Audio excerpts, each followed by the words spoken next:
And welcome to another episode of Digging History and Honoring the Sacrifice. I'm James McCormick, and I'm the host of this show. And I can say that I have been very fortunate to have now been the host of this show for almost 3 years. Now I want you all to think about that. For almost 3 years, you've seen the ups and downs of this show. You've seen the beginning show when we were at Scary Creek, West Virginia.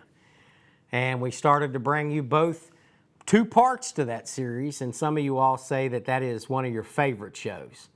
You've seen the introduction of Corbett Perkins and the introduction of Bravo, the service dog. And we have lots of video with Bravo, and Bravo's still a big part of this, as is Corbett Perkins.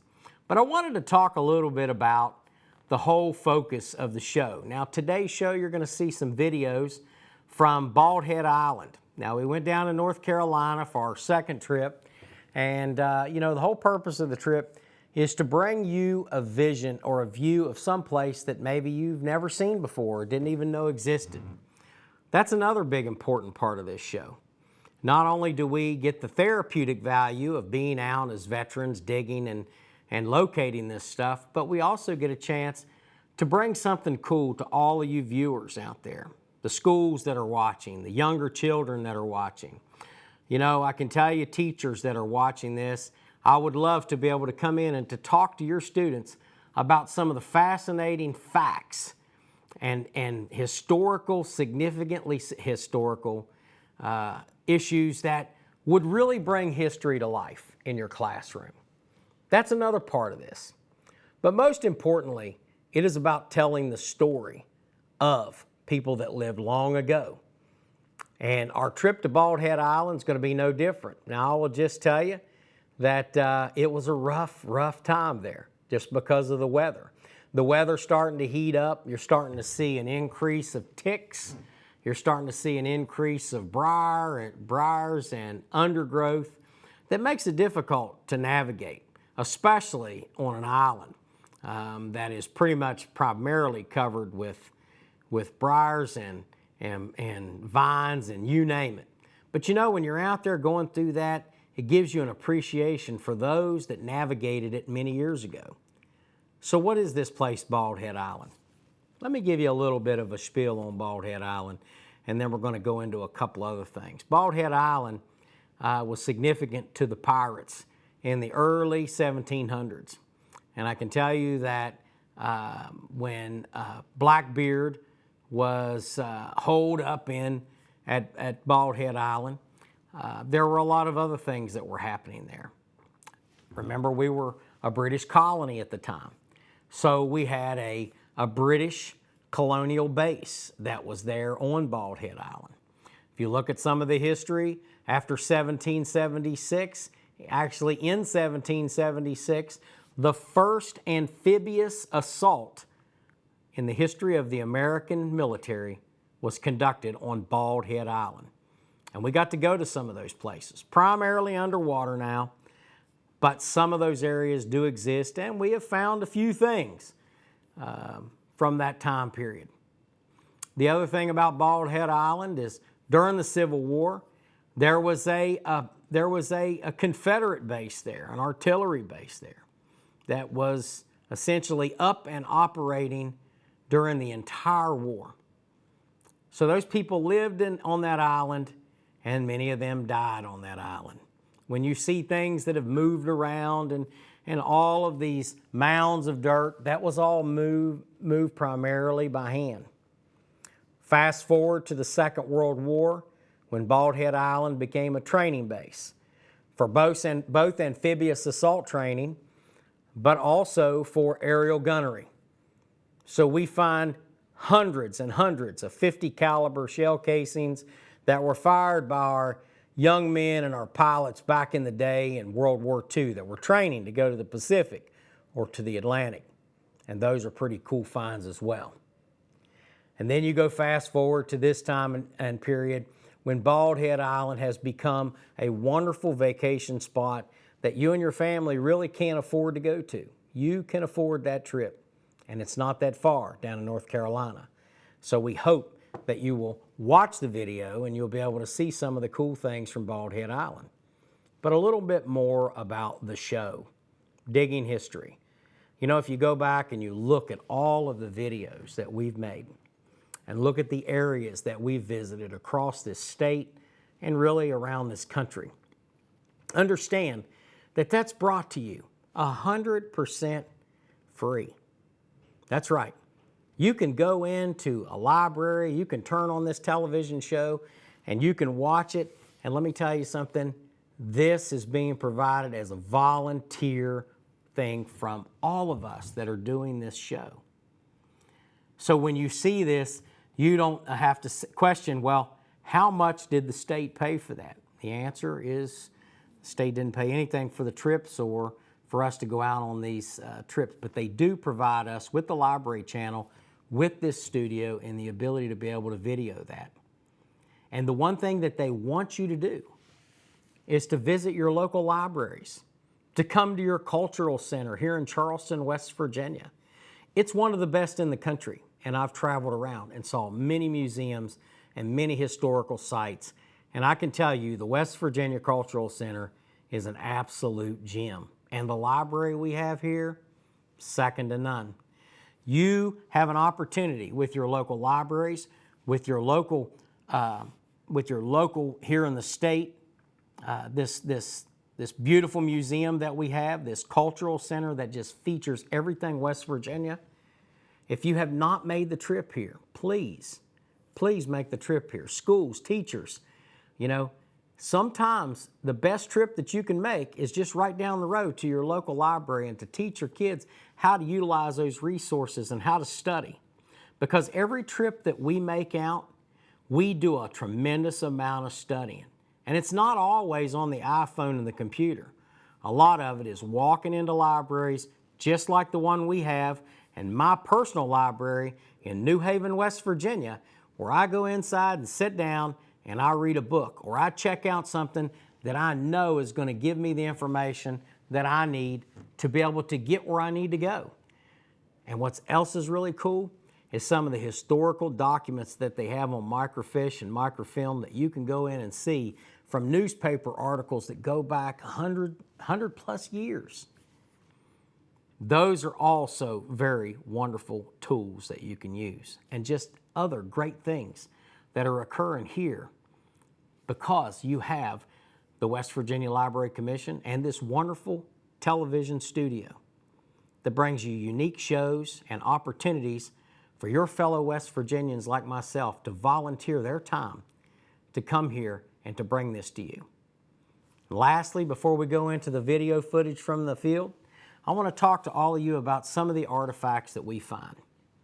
I know I say this a lot, and I know there are teachers that are out there that are listening, but I want to encourage you to reach out to me because we do have some artifacts that I believe would be very beneficial to your historical teachings. Some items we have donated to historical societies, which is a great deal of stuff goes there. Other items we have secured and that we are saving so that we can do just that very thing. So I want you to think about something. When you're teaching a class on whatever the subject may be related to the history of West Virginia, I can tell you if you go back 200 plus years, we've probably got an artifact that you could pass around and show in your class so that your students would be able to truly experience a little bit of history. And I've said this before about these Civil War bullets that we find. And we find a tremendous amount of Civil War bullets all over the state, cannonball fragments. But when you look at that bullet, especially that 69 caliber 3-ring bullet from the American Civil War, and you're teaching a class about brother against brother, you're teaching a class about Union against the Confederacy, and you're teaching a class about a specific battle, and you really want to make an impact, then allow those children to be able to see and feel and touch some of these artifacts that we have. Because when you do that, there's a connection there. And when I show you some of these bullets on here, you see that. Especially when we pass them around and we tell the kids that it's sometimes there were up to 1,000 of those flying through the air all simultaneously. And if you've never heard bullets whizzing by, then understand they sound like little missiles. And if you have 1,000 little missiles swinging by and you're teaching a history class, it kind of helps kids to understand that there was a tremendous sacrifice that was made for our freedom, for our independence, and for our liberty. And it was made by the sacrifice of people that fought in wars like in the Civil War, the Revolutionary War, the War of 1812, the Spanish-American War, World War I, World War II, Vietnam, Korea, and our recent wars that I fought in. I spent 22 years in the United States Army, left a small town of Scott Depot, West Virginia, graduated from Winfield High School. Never thought that I would go much further, but ended up going on to get a college degree and spending 22 years in service to this nation. That service come at a cost. But when I came home, I dedicated myself to doing something good and righteous for my community and more particularly for my state.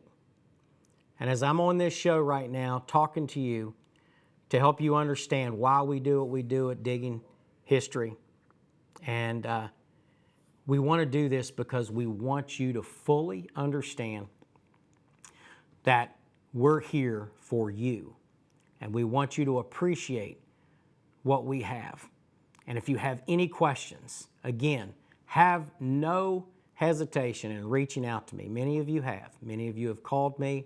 We'll post my email address and my cell phone number on this show as well. We do it every time. And I take all calls, and I welcome all of your comments and requests. And again, teachers, please reach out to me. I would love to be able to share some of these artifacts to let you have them in your classroom to teach history. And I'll tell you everything I know about those artifacts. So when you teach it, you're going to have an experience, one that's going to really be monumental and it's going to last in the minds of these children so that they take it and they absorb it and they retain it, more importantly. So, without any further discussion, I want to welcome you to sit back and watch some of our video from the field at Bald Head Island in North Carolina. And we'll be right back after this. So here we are today at beautiful Bald Head Island in North Carolina at Marsh Harbor Inn with my good friend Rod Hyson. And Rod, you've been just a wonderful host for us here today with Digging History. And I want to ask you, you've been here for so long, what are some of the cool things that we could probably find down here metal detecting on this island? Well, Bald Head is unique. I've been here 36 years, and every day is a pleasure.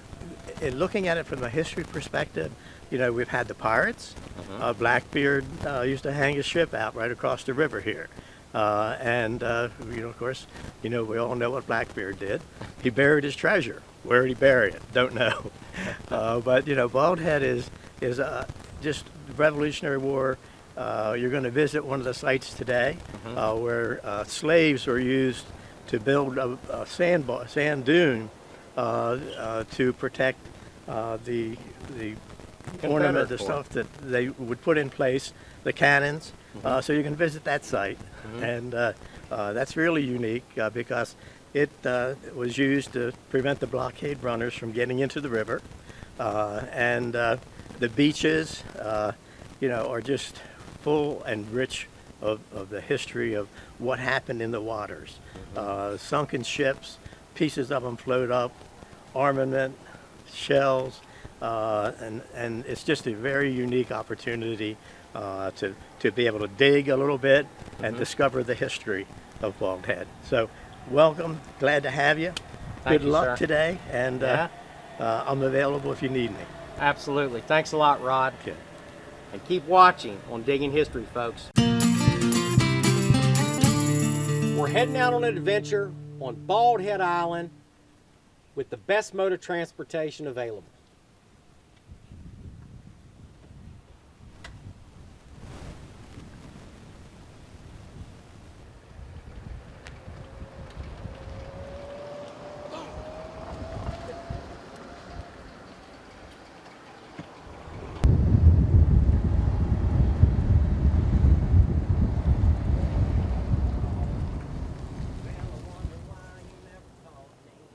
There we this is a cool spot because over here we have access to private property that is actually the location where some Civil War fortifications are at. Confederate artillery Civil War fortifications. Most of that sand was hand carried in bucket by bucket by soldiers and unfortunately slaves. But that's the reality of history, folks, and we're going to go take a look at that works to see if we can find anything. So I think I'm going to take my Fisher F-75, I'm going to rig it up, and we'll go see if we can find some treasures, okay? Let's go inside and check out this really cool fortification.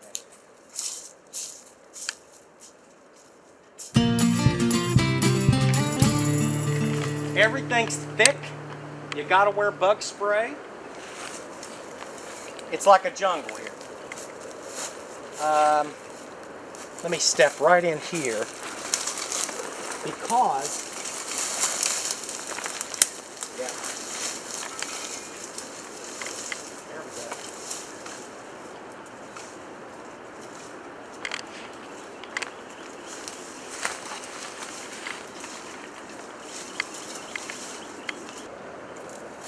Man, that's giving me a beautiful signal, like a 72, which is usually a bullet. So there is a Civil War fortification here, and we're going to go look at that site here shortly. Now, Rod's grandson, who's 9 years old, went out with us in this area and found a Civil War bullet. So it was really cool, you know, for him to be able to find that. What a cool artifact, huh? For a kid that's 9 years old to find something like that that's 160 plus years old. So,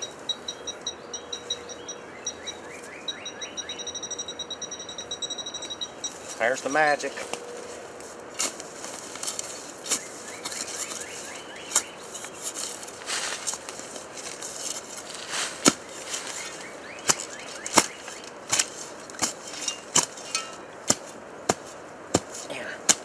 Roots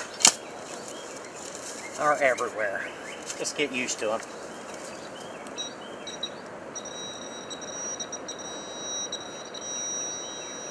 There you are. Oh, so that's kind of a cool thing. So I know what that is. That's a square nail. So, you want to know why that's cool? Because I know that that nail is probably 160 plus years old. Look all around you. This entire area is a fortification. So right in here was where soldiers were at, and they were surrounded by that big mound of dirt right there. And you see where the land kind of goes in that angle, there and there, they had cannons positioned up there. So we'll climb up and you'll be able to see a good shot of the ocean up there. But it's hard to tell what you're going to find going up in a place like that. And the cool thing is, number one, we're respectful of the historical embankment. So we're not up there just digging into it. But we are looking for artifacts that have been left behind, because eventually this is all going to be leveled out and turned into a house site. So we want to be able to rescue as many artifacts as we can, and the landowner has been so generous to let us come in here. So it's a cool thing too. So here's another place that the cannons could pull up at. So they would come up, and the cannon could be up and firing out at the ocean that quick. And they kept cannons in every one of these areas.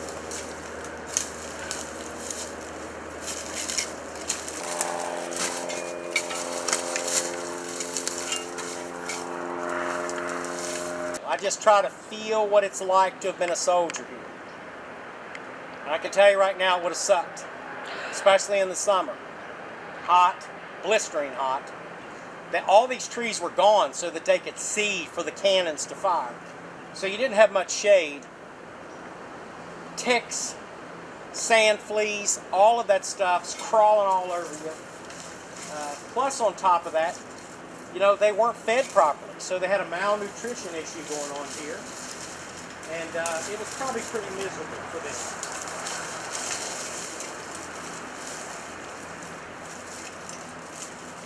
But I do believe that some stuff is still here. Man, they had to be tougher than woodpecker lips to be out here.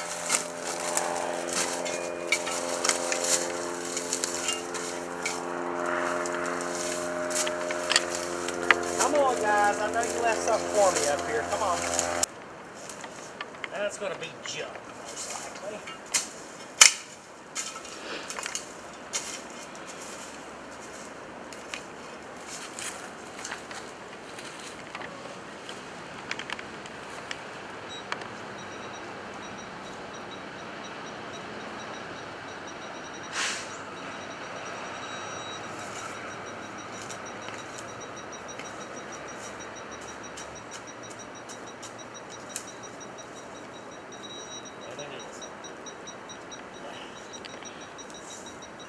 Aluminum foil.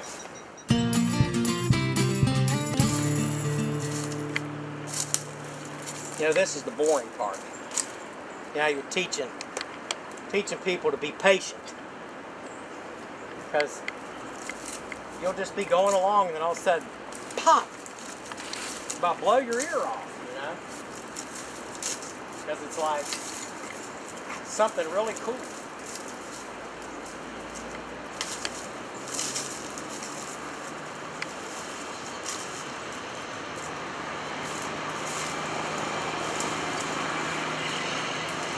Sometimes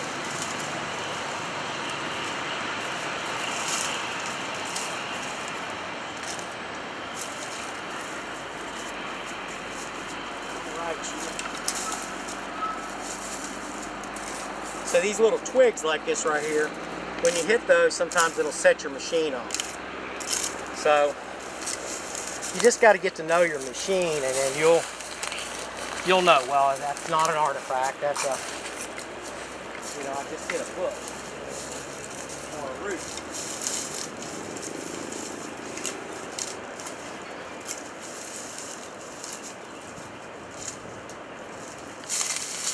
This fortification has been standing here since 1861. Pretty cool.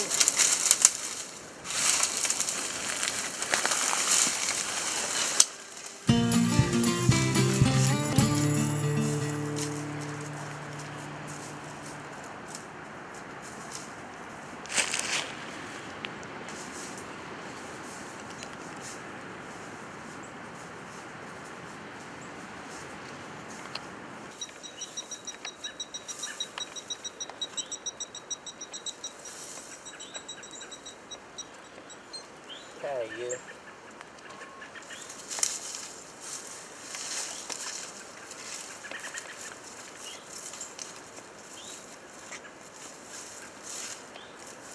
It's in the 60s.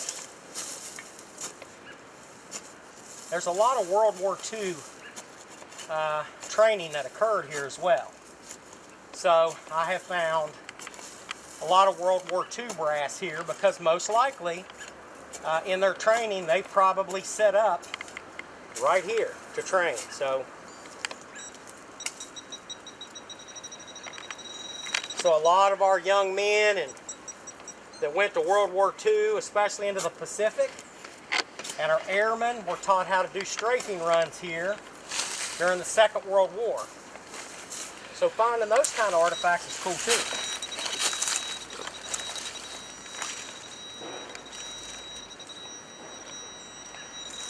Okay, it's still down there. This is where you really need that machine to help you, so you don't want to stick your shovel in the middle of something that's, you know. Oh, there it is right there. That's what it is. So this is a M1 Garand blank cartridge that was fired. So they were training here, doing war games. Some soldier sat right here in World War II, probably in the early 1940s, was training to go to the Pacific right here. and shooting his blanks, you know, so that come flying out of that M1 Garand rifle, and unbelievable, you know. It's been here since 1942, 1943. And some soldier touched this and fired this. Now, yeah, it's a blank. Yeah, it's found on an old Civil War site, but thousands, over 400,000 Americans died in the Second World War. And maybe the young man that fired this rifle gave his life in some battlefield in the Pacific. You know, to think about that is very humbling. So I treat every one of these artifacts very precious, because even though it was used in training, even though it's a blank round, this was part of somebody's life at one time. And you know, you have that emotional attachment to it. So I'm going to put this in my pocket and keep a hold of it and keep looking, all right? World War II veterans, the greatest generation, trained here at Bald Head Island, and trained and fought the Nazis and the Japanese and really saved the world. So God bless them.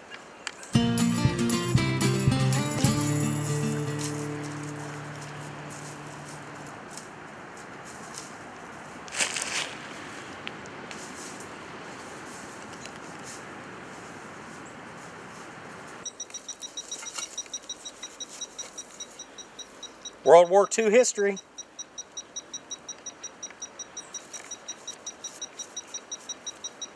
Awesome. Well, welcome back. So I hope that you enjoyed those videos from the field. You know, it was a tough time out there, but as you can see, we found a few things and we got stumped on a few things. But it still leaves that island such a great mystery, and such a great thing for each and every one of you to maybe drive down there sometime and check out Bald Head Island. And remember, folks, that if you want to take a trip, sometimes the best trip you can take is down to your local library. Get up, go down there, check out a book, spend some time, take your family in there. Just go in and sit down and enjoy a good day at the library. We used to do it all the time when I was a kid, and I still do it now. And I think it's the greatest place that you can go to where you can expand your mind and it doesn't cost you a dime. So remember, folks, that a day out digging beats a day on the couch anytime. So get up and get to digging, and share, like, and contact us anytime if you have any questions about digging history and honoring the sacrifice. Thanks a lot, folks, and have a great day.